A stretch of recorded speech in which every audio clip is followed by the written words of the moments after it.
Good morning, everyone. It is Sunday, December the 20th, 2020. It is currently 8:42 a.m. Central Time, and I'm coming to you live from Victory Baptist Church, located here in Ovalo, Texas. And listen, can you hear that sound? Yes, my voice is doing okay. In the last live broadcast, the beginning of that was a train wreck. I really thought my voice was going to just completely give out, but I feel like now my voice is warmed up, so I'm ready for a couple of hours of live broadcasting this morning. So I hope you're ready, and we need to return to something that I've been trying to get people to pay attention to and to read and to look at for most of 2020. And that is the book, The Imitation of Christ by Thomas à Kempis.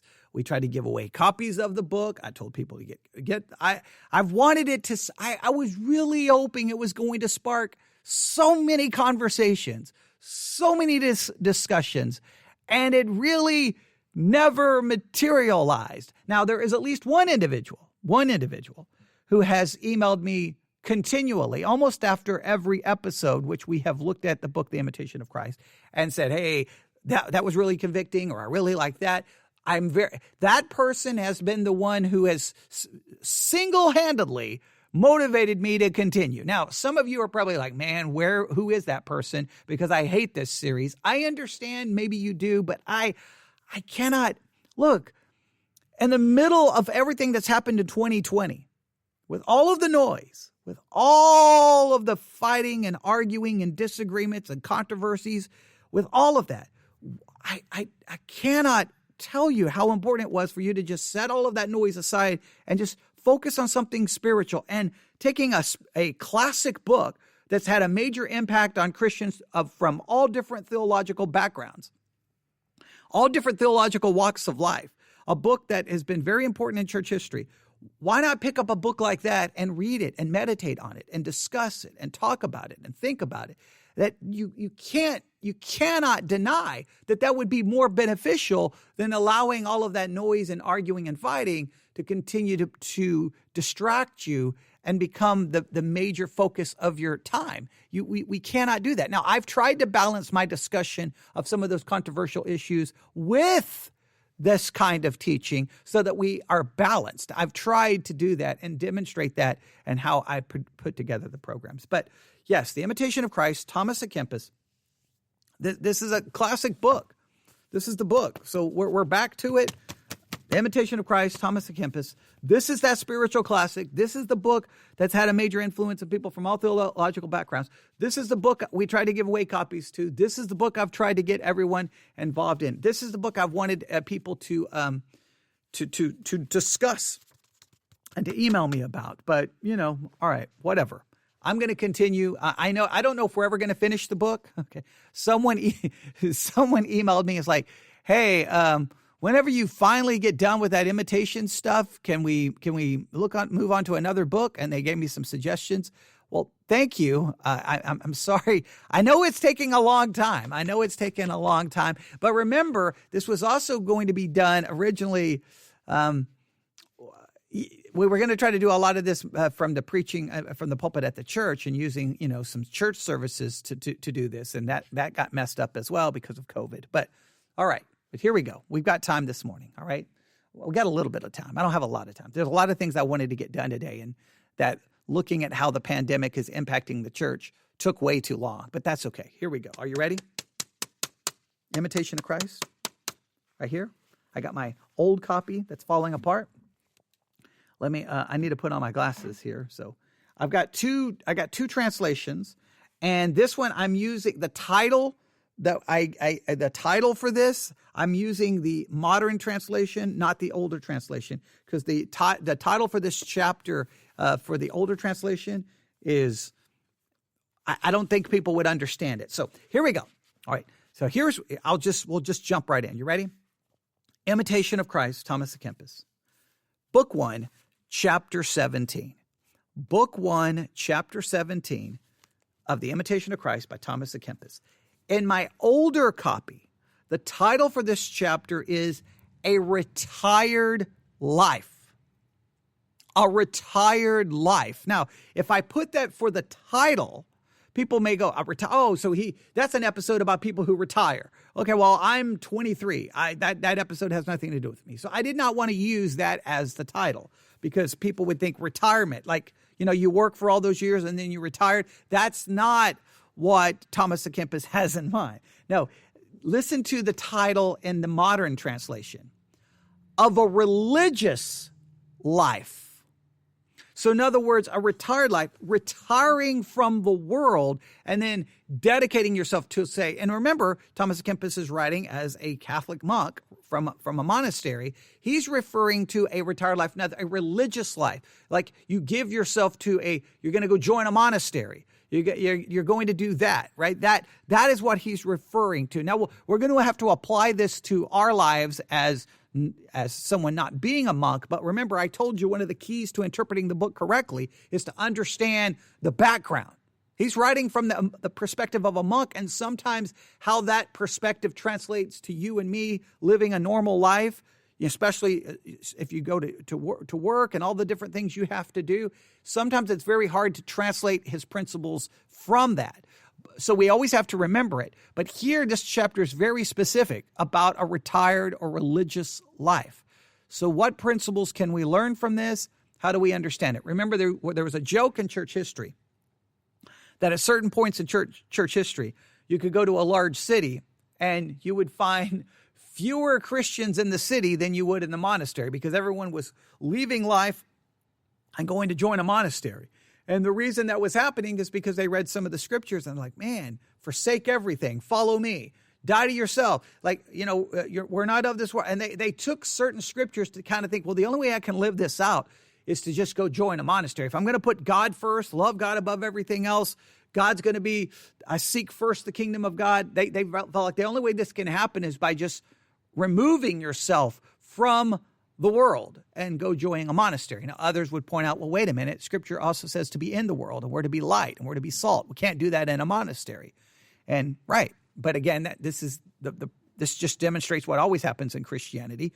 Your Christianity sometimes is based off which scriptures you emphasize and which scriptures you downplay. So if you emphasize one set of scriptures, then that becomes your model of Christian life. If you emphasize a different set of scriptures, that becomes your Christian life, the model of your Christian life. So we always have to try to realize we need balance. We need balance. You can't overemphasize one and downplay some. You've got to have a balanced approach, and that deals with so many issues, but we won't get into that right now. All right, so let's get into this. You ready? All right, here we go. Here we go. Chapter 17 of Book 1 of the Imitation of Christ, a religious life or a retired life. What does Thomas à Kempis have for us this Sunday morning? This is what he tells us. You must learn to break down your own self in many things if you will have peace and concord with others. Whoa, that sounds pretty convicting. Let's read that again. You must learn to break down your own self in many things if you will have peace and concord with others. If you want to have peace and concord with others, you have to learn to break down your own self. Now let's see how the other translation translates that phrase. This is the way it reads in this translation. It behooveth thee to learn to mortify thyself in many things if thou wilt live in concord with other men. Okay, that's a simple way of putting it. If you want to get along with other people, what you have to do is you have to learn to mortify yourself. Mortify yourself. Now, let's do something really quick. Let's look up just an English definition. Let's look up an English definition for the word mortify. All right, so I'm grabbing my iPad really quick. Let's just look up the word mortify. Mortify definition. Mortify is cause someone to feel embarrassed, ashamed, or humiliated. Okay, that's not helpful. Now, here's one. Subdue the body or its needs and desires by self-denial or discipline. Now listen to that definition. To subdue the body, its needs and desires by self-denial or discipline. Mortifying the flesh. That's the phrase that we may understand. So what he is saying, let's put this together. Let's put this together.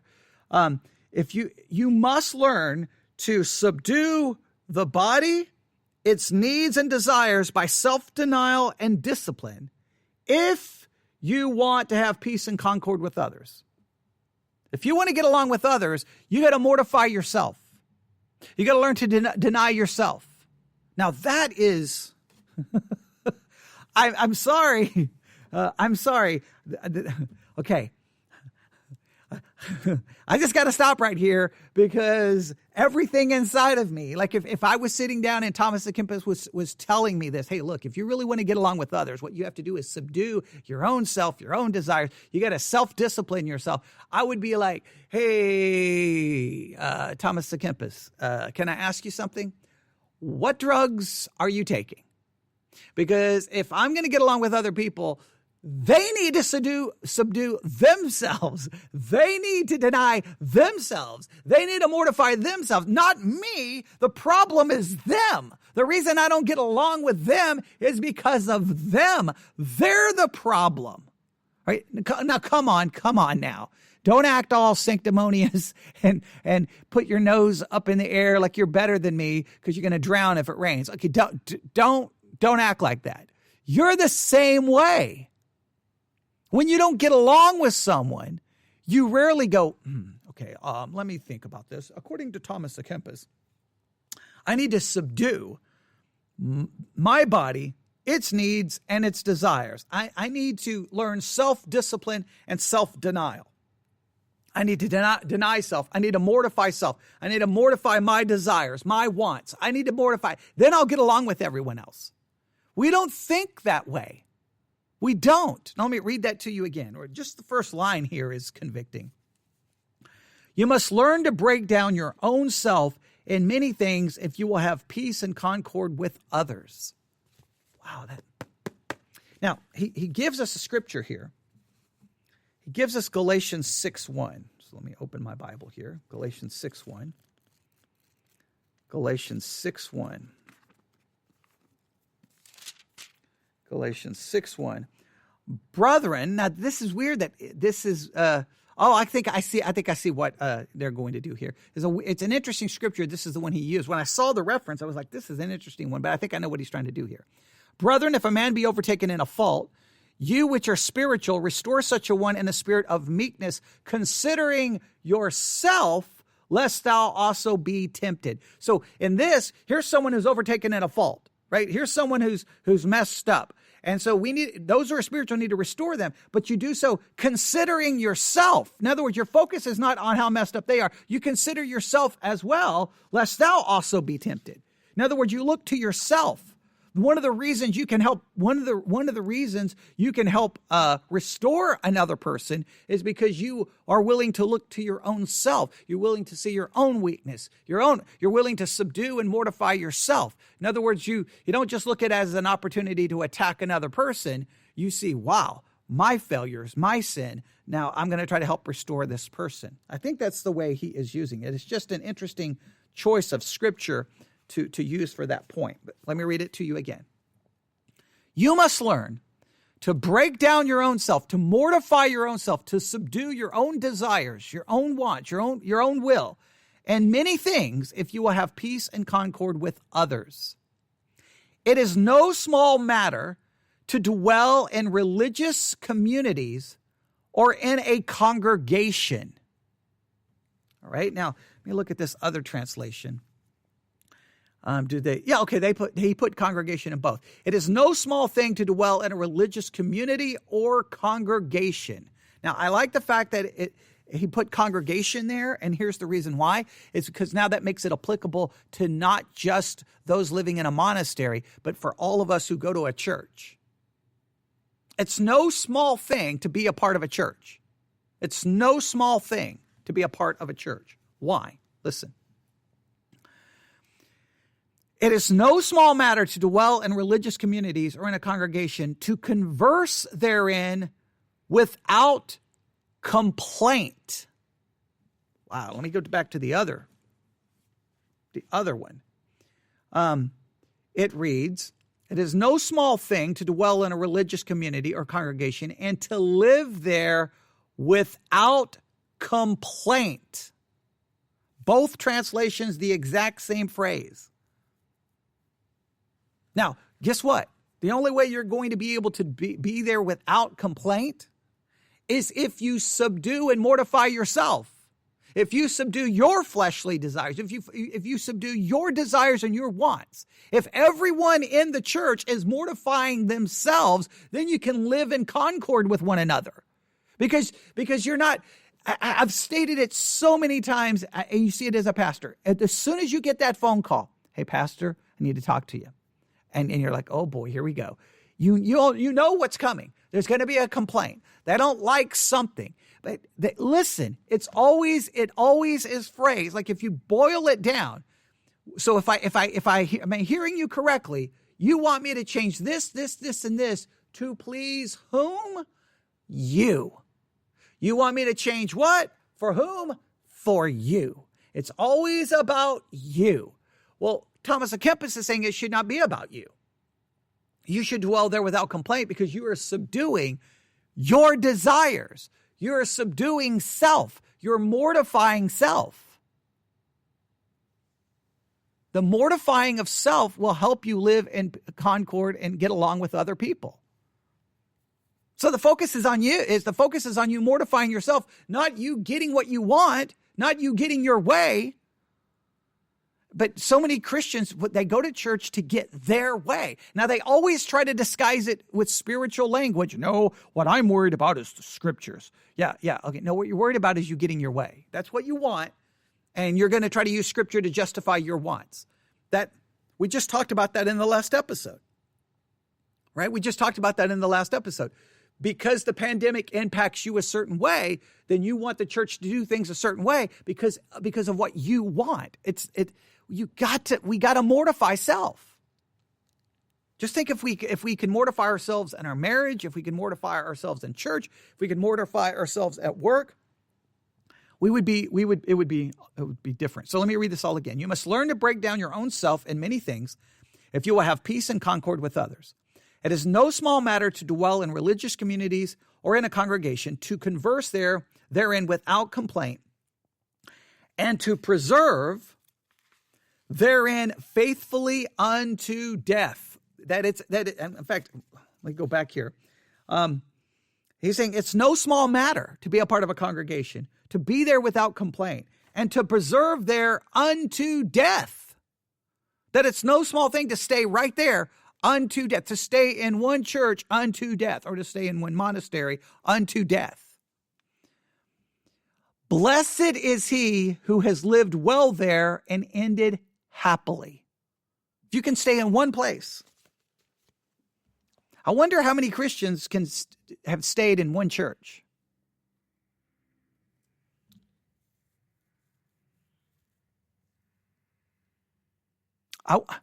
Now, this is a little convicting. This is a little convicting. Why? Think about every time you left a church. Why did you leave? Why did you leave? Did you leave? It was part of the reason you left is because you had not mortified yourself.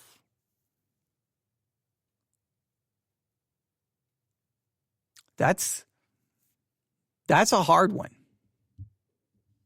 I'm tapping on the microphone. I apologize. Or I'm tapping on the pop filter, what I'm actually tapping on. Because now I'm thinking here. Yeah, I know you're like, no, you're supposed to do the thinking before you go live on the air. No, because I like to approach this like we're having a conversation, That one's a little convicting. Now, in the time that Thomas à Kempis would have been writing, obviously you didn't have 5,000 choices for a church. We now people have a church on every corner. So they're like, I don't like that one. I'll go try that. I don't like, we got a new pastor. Don't really like him. We'll go. I don't really like. I think so much is so much. I think I think most. I don't even want to say most. I think a lot of church changing occurs only because of the exaltation of self. I think that's a very important. I think that's a very important concept. Let's see where else he goes with this. All right. If you will stand fast as you ought and grow in grace and esteem yourself as an exile and a stranger upon earth, you must be made a fool for Christ's sake if you desire to lead a Christian life. So if you'll stand fast, consider yourself, esteem yourself, view yourself only as an exile and a stranger upon earth. That's how you should see yourself. I'm just an exile here. I'm just a stranger here, right? You must be made a fool for Christ's sake if you desire to lead a Christian life. If you desire to live a Christian life, you're going to be made a fool, and you need to be okay with that. So in other words, it's never about the exaltation of self. It's never. It's you mortify self. Self is not the issue. Self is not the issue. And then we got 2 paragraphs left. He who seeks anything else but merely God and the welfare of his own soul shall find nothing but tribulation and sorrow. If you're looking for anything else other than God and the welfare of your own soul, if you're looking for anything else, then all you're going to find is tribulation and sorrow. I wonder how much tribulation and sorrow we experience in our life because we're seeking other things other than God and the welfare of our own soul. I think so much of the tribulation and sorrow the church is facing is because we've sought everything else other than God and the welfare of our own soul. We could go all day on that. Neither can he stand long in peace who labors not to be the least and subject unto all. All right?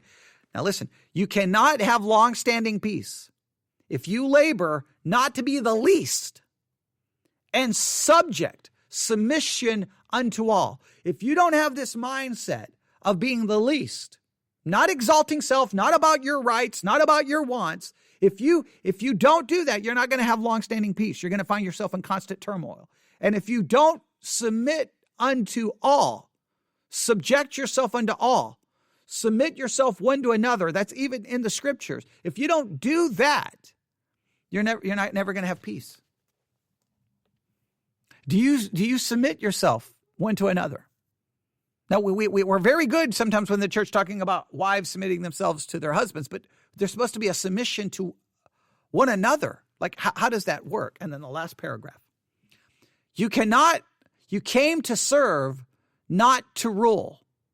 You came to serve, not to rule. Did you come to the church to serve, or did you come to rule? Do you view life every day as you come to serve, or do you view every day that you come to rule? You come to get your way, your will, your wants. Do you come to serve or to rule? Know that you were called to suffer and to labor, not to be idle and to spend your time in talk. Here, therefore, men are proved as gold in the furnace. Here no man can stand unless he be willing to humble himself with his whole heart for the love of God. Man, that's a powerful line right there. You came to serve, not to rule. You came to serve, not to rule. Now, the scripture they have here is Matthew 20:26. Let me look at it really quick. Matthew chapter 20, verse 26. Let's look at it. Matthew chapter 20, verse 26. Yeah, but it shall not be so among you, but whomsoever will be great among you, let him be your minister. If you're going to be great, be other people's minister, be other people's servant. Listen, let me read that again. You came to serve, not to rule. You came to serve. Humble yourself, mortify yourself. And I think that's the end of the chapter. I'll read that whole last paragraph again. You came to serve, not to rule. Know that you were called to suffer and to labor, not to be idle and spend your time in talk. Hence, therefore, men are proved as gold in the furnace. Here no man can stand unless he be willing to humble himself with his whole heart for the love of God. Wow. That's some convicting stuff right there. That's some convicting stuff. There we have Thomas à Kempis on the religious life. I could say a lot more, but I'll just stop. We'll see if it sparks a conversation. That's what I'm always hoping. Hopefully it will. You can email me your thoughts on this chapter, newsif@yahoo.com, newsif@yahoo.com. I feel like we could spend a month on that chapter and not do it justice, all right? The next chapter is, hang on. Yeah, the next chapter is probably one of the longest. It's on examples of the fathers. Examples of the fathers, all right? Assuming he's referring to the church fathers, early church fathers, or maybe he's talking about our spiritual fathers and the faith found in the scriptures. I don't know. We'll see what he's referring to, but we'll get to that in the next time we are together. All right, thank you for listening. Everyone have a great day. You can email me at newsif@yahoo.com, newsif@yahoo.com. God bless.